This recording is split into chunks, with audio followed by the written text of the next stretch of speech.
We got the Fina clan. We have John Fina. We got Bruno. We got Roman. What's happening, guys? How are you? Doing great. Thanks for having us. Good, yeah. No, absolutely. Yeah, doing awesome. I love it, man. We'll start with John. I'm going to go in order here. Out of respect, I got to go in order, right? John Fina gets the pleasure of being in the 92 draft class, which I don't personally feel this way, but is said to have been the worst draft class ever. Did you read that? That's all that says all over the place. Yeah, John Fina come out of it. First round, man, 92. 27, I think, right? Yep, 27th overall. 27. And I got to ask you right off the jump. That's amazing to get drafted 27, go right in, man, and to be on a Super Bowl team. Obviously, that was there the last year. And what did that feel like? Like just getting drafted and having the opportunity, to be on that club with all those guys. So how did that feel? It was pretty amazing. I kind of came from a little bit of obscurity. Nobody really considered this, kind of skinny offensive tackle, but I got an opportunity to play in a, postseason game, one of the Shrine game. And then I did really well at the combine. I got an invite, went and did well, and then worked out for a lot of coaches. And, draft day was amazing. And then the hard work started. And Darren Woodson came out of that class. These people don't know what they're talking about, man. That was a great draft class. We got John Fina out of that draft class, bro. There you go, baby. How was it, though? I mean, the feeling of going right in and how was it as far as being accepted as the new guy, going onto a team that had just been to the Super Bowl, right, and had aspirations, to go back, and obviously we did, Dallas. But how were you embraced and accepted as a rookie when you joined that club?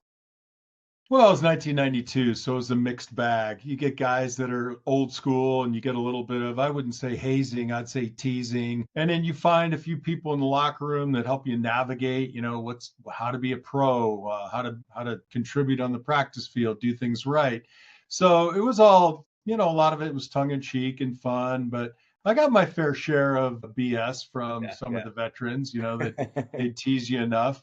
And it's all part of it, in my opinion. You take your licks and you fight and you battle and you establish yourself, and you got to do that every day. I don't care if it's football or any industry that you work in. Every day you're really showing your value and the reason why they want you back the next day. That's actually a great point, man. It really is. Any good stories from that first year? Can we mention anyone who was doing the hazing or giving you a hard time? No, I think you got to keep it PG. Yeah, I was going to say. But at every meal in the dining hall during training camp, I was standing on a chair singing the fight song from the University of Arizona. And there were various tasks that I had to perform daily and weekly in the locker room. And, I had to pull my credit card out a little bit. I was just going to ask, man. It seems like that's the main thing now. That's what they do to these rooks now, and these credit card bills, they were all different in 92, right? And the pay scale was a little different in 92. But I've heard some stories for some guys I've had on, man, who had said, like, you're there, you could just be there with the O-line or the whole offense. And these guys were like, I can't afford this, period. And literally. I had one credit card coming out of college. And a week before the dinner, one of the older vets who's from the South, he comes up to me and he says, "Hey, Fina, you better call your credit card company and get your limit raised." And I was like, "Why?" He's like, "You're going to find out. You better get that, either bring cash or get your credit card limit." And I was like, oh my God. I got that bill, and, in today's terms, it wasn't much, but back in 1992, $478 was a big nut to crack. Is that all it was, really? Because that's crazy to think, right? Like, that's crazy to think, man. Where was it at? Do you remember?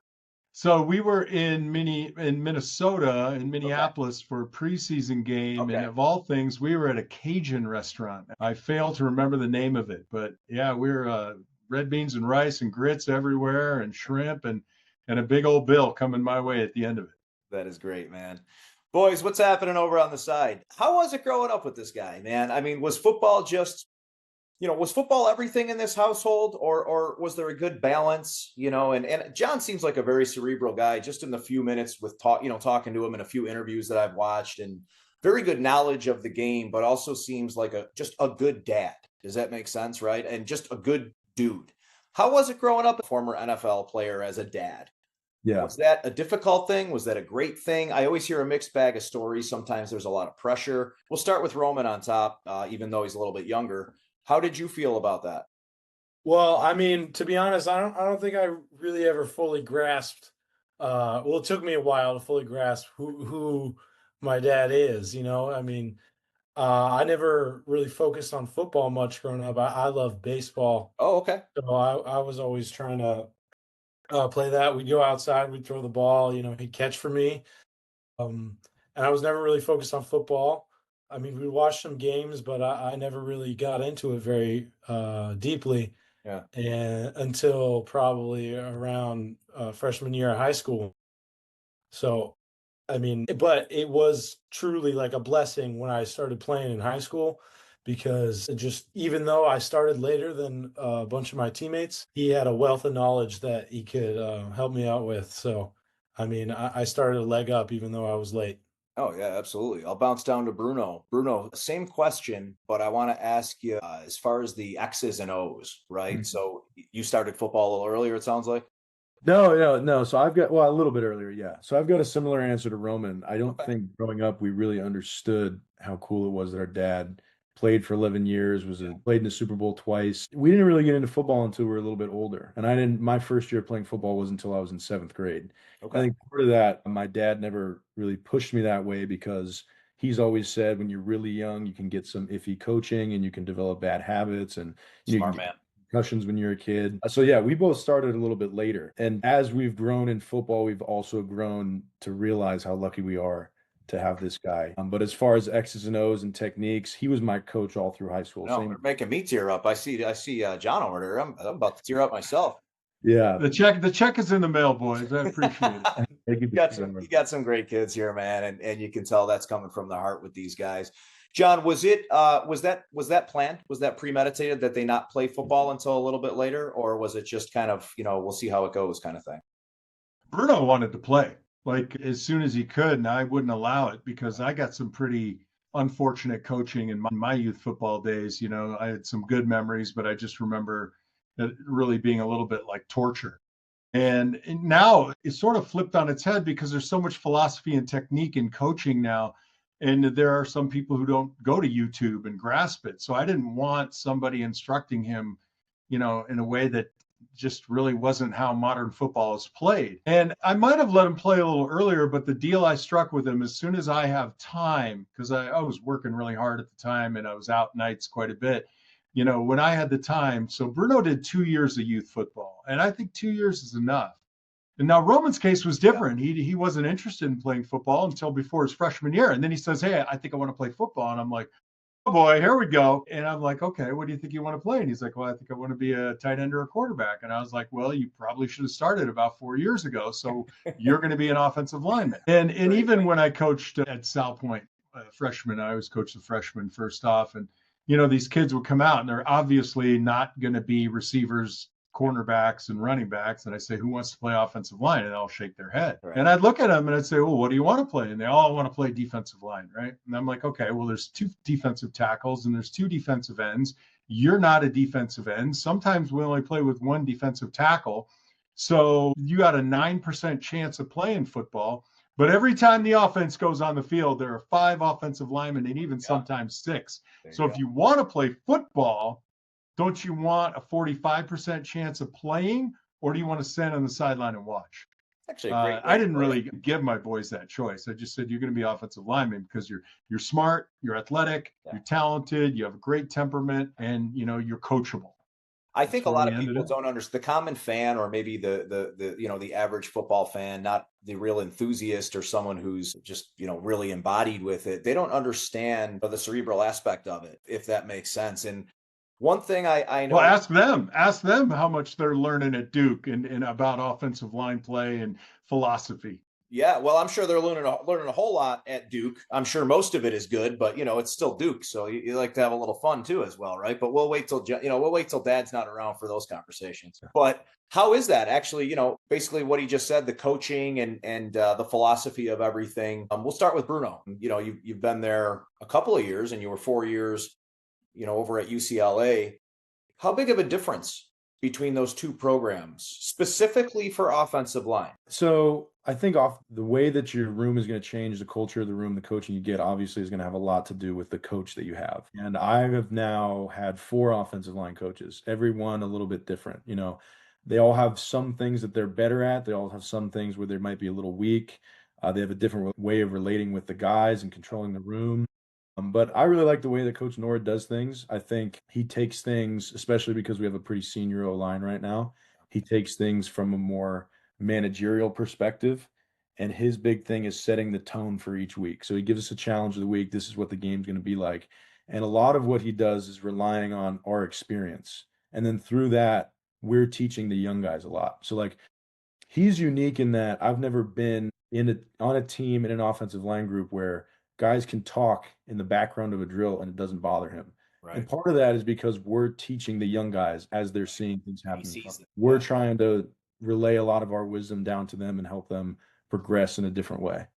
You said something that really was interesting with that managerial, and that, basically goes back to what you had just said. He's letting you guys kind of do your thing, right? He knows that you're you're experienced, and the difference between the managerial and someone who's still trying to teach you all the X's and O's, right? He sees you guys at this point, man, you guys have this figured out for the most part, right? There's still a few things here and there, but hey, these guys are out doing their things, let them soar. And how much can these younger guys absorb from you, right? Is that kind of accurate with what you're saying? Yeah, and it's different based on where you are in the room too. The younger guys sit in the back, older guys are in front, and as you move closer to the front, you get more trusted and you're able to do more things. And there's certain non-negotiables technique wise, what steps you have to take, your pad level, your hand placement, a lot of that stuff. But there are other things like not everybody's pass set's going to look exactly the same. Not everybody's footwork on certain like outside zone is going to look exactly the same. And you can kind of tell, like me and Brian Parker, the right tackle, we play very differently sometimes. And that's a thing where some coaches it would really bother them. But I think Coach Nord is letting us play to our strengths a lot, which I think is really good. I think that's really good. When you have a coach like that, man, there's always opinions on different approaches with coaching, and you always have your real hard-nosed guys. If you look at even the NFL, your Campbells versus your McDermotts, in that kind of thing, right? The aggressive nature of one and kind of the more calm demeanor with the other, right? And it doesn't mean that they're not thinking something or still educating the players, just doing it in a different way, right? And you guys have seen that stuff. Roman, what's it like being in that same room he's talking about? You're going to be in the back, right? You're not near the front. What's it like, I guess, having Bruno there as a leader? I'm sure, him being your older brother, you've always kind of looked up to him and wanted to emulate him, because that's just the way it goes. I have 3 little boys, man, and that's what I see. It's almost like each one just follow the leader type thing. I had my 5-year-old buzz cut his hair today because my 12-year-old just got a buzz cut. So I brought him home to mom. She freaked out, went crazy, and now he's got a little buzz cut on him. But what's it like having him in the room, man? And how much have you learned, from your older brother? Well, I think I've learned a lot from Bruno. Just first of all, he's big. Whoa, starting at college, college ball, it's a whole different beast from high school. There's a lot more to deal. I've got a lot more on my schedule football wise. So it's really easy to go to him, and if I just have a simple question that maybe it's not entirely clear, he can clear it up. And then of course, I talk to him about the schemes if I have any questions, like different plays, new stuff that we installed. And then also encourages me to, and we go out and get some extra work in whenever we can in the indoor, just doing some pass sets, and he'll coach me up. I'll take some video, and really it's just building up a base based on what, first of all, Coach Nord wants, as Bruno said, with the steps, and then just going from there, and Bruno can bring a lot because he got a lot more experience. Sure. No, that makes sense, man.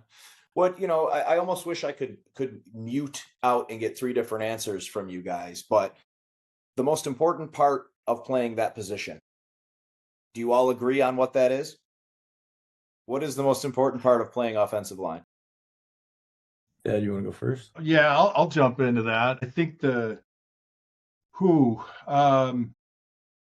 the guy across from you has got pride, and he's a beast, right? And you got to go to battle with that guy upwards of, depending on how they rotate, 20 to 50 plays a game. And you can't win every rep. I mean, you can tie a lot. You don't want to lose. You can tie a lot, maybe not get what you want, but you want to win most of them. But when you do miss a rep, when you do lose one little battle, you have to let that go. You got to just wipe it out of your mind and come back. And I think part two is, game prep wise, I think my worst performances were against guys that I didn't study as hard because I didn't think they were as good as a guy I was going to play had played before, will play soon. That's huge, guys. And I would constantly kind of talk myself into this guy that I'm going to play against as a world beater, and it was going to take everything, every play, precision, my steps, the whole thing, and then just immerse myself. And it's almost like fear, right? Like carrot and stick, right? This is the stick. This guy's going to beat your ass. So, you got to just, it's the mental toughness of staying tight from the first snap to the last. And it sounds easy when you watch it on TV, but it is not easy. So a few of the guys that got after Jimbo, you slept on them a little bit, right? Yeah, I'm thinking more along college. I mean, you're gonna lose a couple in the NFL. That's just the way it goes. Yeah. Anyway, what's the most important to you, Bruno? For the sake of the audience, I'm going to choose something different, but I would agree that being able to move on from a bad play is probably your most important asset. So, Dad, you were talking about fear, and I think that something that's really important to know is there's a difference between feeling fear and being afraid. And that's something that I've learned in my time here at Duke. It's something that Coach Diaz has said before, and I really took it to heart. You should feel fear. You should have pride. You should know that there's a chance that this guy can beat you when 100,000 people are watching and it's on national television. You should feel fear, but there's a huge difference between feeling fear and being afraid. You cannot be afraid of the guy who's in front of you. Wow. You have to have confidence and also respect for what's going to happen. And that's been a huge thing, a huge growth point for me. And I think that pride, understanding that there's going to be pressure, not letting it get to you, forgiving yourself for mistakes, and never going in afraid. And here I didn't think I could like Manny Diaz anymore. And I'll add a third point after Roman goes. But go ahead, Roman. What do you think? Yeah. Well, Bruno talked about in feeling fear, you gotta have confidence in yourself and your ability to play the next play.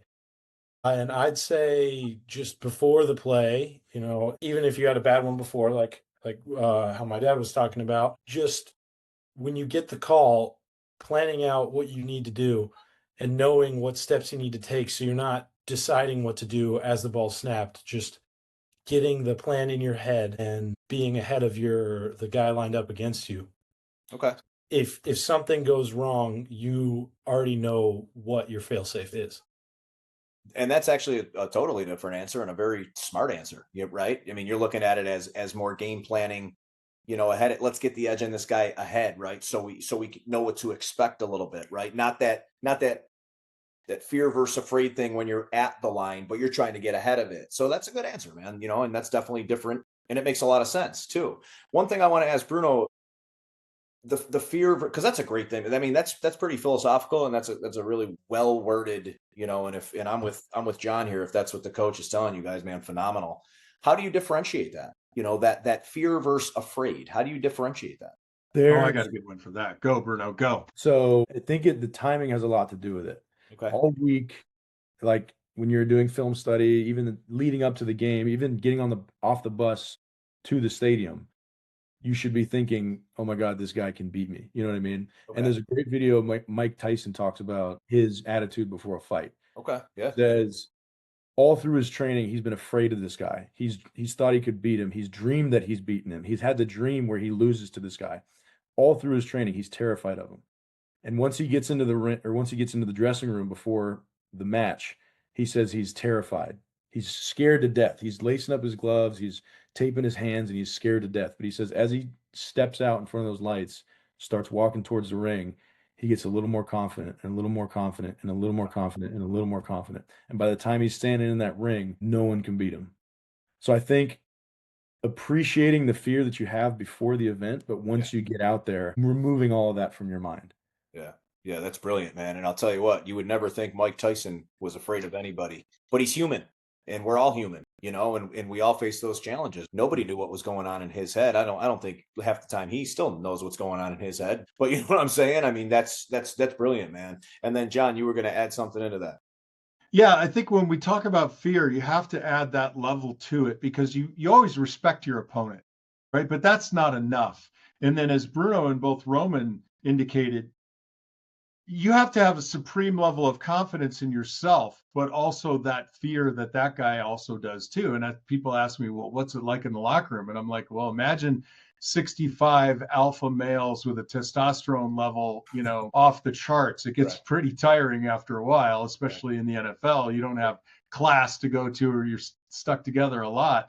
And then, you recognize that you need to believe that you are the baddest, toughest guy going out onto the field in order to beat that guy who believes the same thing. And to Roman's point, I had a coach in college who would say, know the play, know the snap count. And when you get to the line of scrimmage, you think, what's the worst thing that could happen to me on the snap of the ball? And you take your first step and your hands are ready and your pads are ready to mitigate anything that could go sideways. Kind of let that instinct take over. Yes, right? sir. Let's talk a little Bills football. John, I'm a friend of Stevie's, and I know he's doing his thing now with the show. And, I know you've done some contributions. I was watching a little videos of you when you were on with, I think, Jeremy and last year with a couple of the other guys, man. And I always like your takes. I really do, because, not because you're on the other end here, but I really do. You don't say the Dr. Obvious answers. You don't say what everybody wants to hear or the Homer type answer, right? You give a straight up transparent answer. And I respect the heck out of that, man. And you don't sugarcoat also when this team's not doing what they're supposed to be doing. And what's going on right now? I mean, it's 2 losses. The sky's not falling. What do you think's going on right now with this team? Well, first of all, they do a good enough job just shooting themselves in the foot in the last 2 games, right? 30 I think penalties. some boneheaded play calling and some penalties that you could eliminate. But I like to dig deeper than that, right? So even in the last game, and I'm sort of forced to watch the All 22 because of the Off Tackle Show with John Fina, sponsored by Salins. Great job. All right. So for me, I think that, and Bruno will attest to this, all the little tiny mistakes that really kind of get lost in the bigger picture are what really builds up to the bigger mistakes. The attention to detail, the formation, the offsides, general issues that, you shouldn't be making. And look, do I think it's endemic and there's no solution? No, right? I think every franchise goes through this phase either generationally or during a season where they have to kind of step back and say, I got to own this, right? And I think they're in an own it moment, because as I looked across the offensive line, and that's by and large, O-line, D-line is what I focus on because I understand the technique. Guys are making just goofy little mistakes, just lazy mistakes, whether it's footwork or placement or just understanding leverage and things of that nature. And what did that boil down to? Well, is it a 0 gain or a 1 yard gain when it could have been 3 to 5? And injuries are killing us right now too. I don't want to blame injuries, because you got to build your roster such that people can step up and you can adapt with your philosophy and your game plan. But, early on, I'll take the loss to the Atlanta Falcons. The New England loss really kind of bothers me more. The Falcons were obvious errors and mistakes that I think can be corrected pretty quickly. The one against New England, it was a little harder to stomach. Maybe it's just because it was a division opponent. No, I agree. I think that they got to trust Josh a little bit more. He's got to be able to gunsling it a little bit, go deep. And this whole idea that we don't have a guy that can take the top off because he only runs a 4.55 instead of runs a 4.44 is baloney. You just got to run him deep and clear out the underneath in the crossing area. Yeah. He might not be a real threat, but the defense still has to respect and fear that he could come open, and that changes how zone coverages will work underneath. That's my long, short answer for it, Donovan. Listen, you and I could go into it deeper. I'll always be a fan. I got Bruno back there in January for the Baltimore game, which was amazing. He got to go to practice and see his old teammate Alec Anderson and kind of see how the pros run a Saturday. That's cool. Practice. It was really cool. What's your take on the Bills right now, Bruno? My answer is going to be a lot less in depth because I have some of my own film to watch. I mean, the obvious answer, and the answer I'm going to rely on, is there's a lot of penalties going on, and that's just, you're shooting yourself in the foot is not going to help you win games. It's hard enough to move the ball as it is, and when you give them so many yards and penalties and like things like field position, they always have a shorter field than you do. You always have to go further. Then that opens up more opportunities for more mistakes. And it's just, you really got to just play more efficient. There's 4 or 5 situations, critical situations throughout a game that you have to win. And I don't think that the Bills are just winning them right now. And that's not to say they're not going to, but it's just right now it's not happening. Yeah. It's almost a gut check, when you get into this. And every year the Bills go through this. They get punched in the gut a couple times. Do you feel, John, the MVP that Josh won, and it's like, okay, well, that weight's lifted off my shoulders. This dude wants this Super Bowl. And do you still think that the amount of people, saying, hey, this guy's, he's only going to get, his legacy's only going to be this if he wins the Super Bowl, right? You almost compare it to like a Jim Kelly type situation, really. It's funny how this question always ends at the feet of a quarterback only, right? Where everybody wants to win and everybody's doing everything in their damnedest to win a game, right? And it boils down to all the tiny little details. And I can talk all day long about D-line and O-line. When we ran our crossing routes, there was a head scratcher in the last game where by the time the ball was thrown, we had 3 guys within 10 yards of each other. Those things all get lost, but everything lays at the feet of a quarterback. And I generally, I don't feel that that's fair. Look, Josh is a great competitor. He's doing everything he can within the confines of the game plan and the play calling. And until he decides that that's gone a different direction, we'll never know. He'll go tell McDermott and Bean, this is what I need. Or maybe he's having those conversations with Joe Brady right now. But by and large, I don't look at any loss. I don't look at wins and losses as a quarterback stat. Right. I mean, there's 33 other guys that stepped onto the field in that game. I like Josh. I love his family. His parents have always been wonderful to me, and they'll pick up the phone and respond to a text when I text them. They're great people. Likewise, they are remarkable. Yeah. Yeah. And I just got to say, I want Josh to win it all, but it's not all on him. And I will never say that Jim Kelly was a failure because we lost 4 Super Bowls, right? That's not on Jim Kelly. It's on all of us. Be careful. Enjoy the team that you have. Enjoy the players that you have, and root for your team. I love that, man. You're a salt of the earth, dude. Bruno, can the Bills win the Super Bowl this year? I'd give you the same answer I give you every year. Yes. I love it. I love it too, man. I'll let you guys get going. This was great. I do have to ask you, John, about this hot dog thing, though, right? This Sonoran hot dog. You were on this cooking show. I had to read up on what it was. It's it's a dog with some bacon wrapped around it. Does anything compare to a Salins? No, not really. Salins is pretty fantastic. And I don't just plug them, but because they sponsor the podcast. But when you're in Buffalo, New York, when you're going out and buying dogs, you're buying Salins, right? If you're in Rochester, you're buying Zweigels, White Hots. But it's a really great product, and they've been wonderful to us. And honestly, if I'm going to get a hot dog and I'm in Buffalo, I want to have a Salins. And I got a freezer full of them right now. 50 years they've been making hot dogs, 5 generations. So, and we still don't know what they're made of. We still don't know what's in them. It's high quality. That's one of life's mysteries. We're never going to know. John, it really was, man. I've heard a lot of great things about you, and I'll tell you straight up to your face, man. You come as advertised. You seem like a very salt of the earth guy. Bruno, man, best of luck. Hoping, and there's a good shot, man, you might hear your name get called, right? And my boy Sean Dolak, who led the league in tackles last year, who didn't hear his name get called, is a roster spot right now with the Rams, man. So as you already know, and I can already tell because you're smart as they come, man, there's no quit, right? Just keep grinding. Yep. Just want a chance. Love it, man. Hey, shout out to Bruno and Roman's sisters, Mimi and Stella, who keep those boys humble and on track.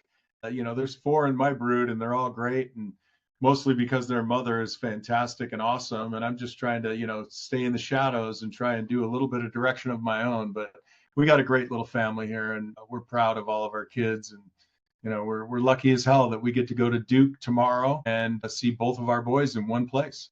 You really are, man. And I can tell that you don't take a day for granted, man. Right? Like you just said, you're blessed to have it. You're going to become my wife's favorite interview ever right after hearing that. So that was a good one. But thanks again, guys. Really was good. Yeah. Awesome. Thank you, Donovan. Thanks, guys. Have a great night. All right. Take care. All right. Take care.